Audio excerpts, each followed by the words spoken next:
And the last step before the color grading will be working with contrasts. Let me put this to the group. You can see before and after. The Dutch and Burn gives you really nice and natural result in evening out the skin. So now it's something I really want to. And how to work with contrast? Well, we work again with curves.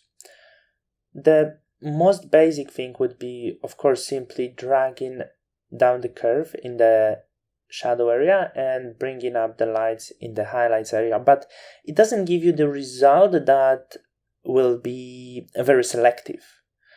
Of course, I recommend you to change always also blending mode to luminosity to not affect the colors, but just the light. So we improve the contrasts, and yeah, it's right, but it's not as perfect as you'd like to have.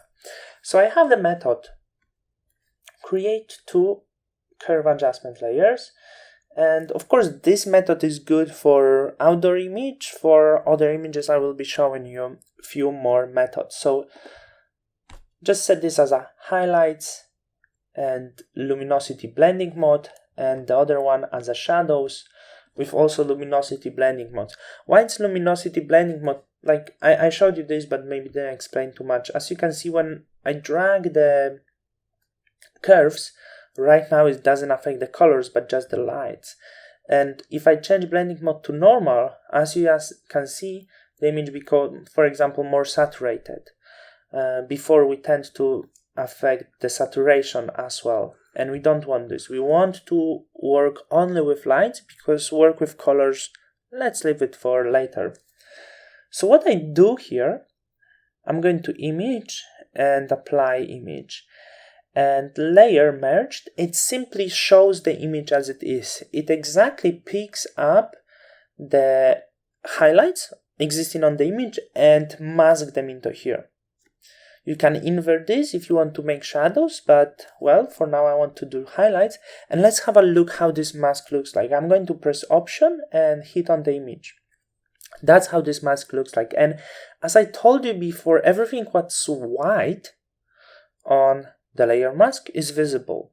So if we apply the effect, all of the white areas will be visible and dark invisible.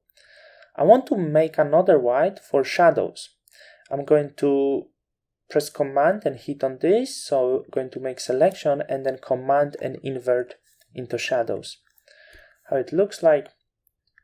So here the white areas are on the shadows and the dark one on the highlights.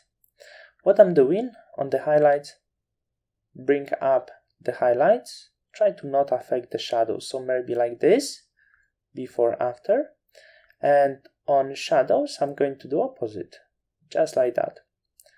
Of course, I would recommend you to adjust your shadows and highlights just in opacity to make sure it's something you want.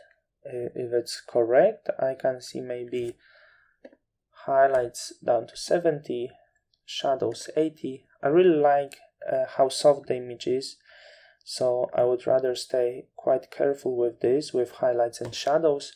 So make sure you make it soft transition as you really wish to. So this is something which will be quite suitable for me, maybe even soft. And as you can see, for outdoor image, it should be rather soft, looks the best before and after. So this technique for outdoor image will give you relatively soft and very accurate results and give you also a lot of control. So let's jump and color grade this image. Let's jump to the next lesson and color grade this image.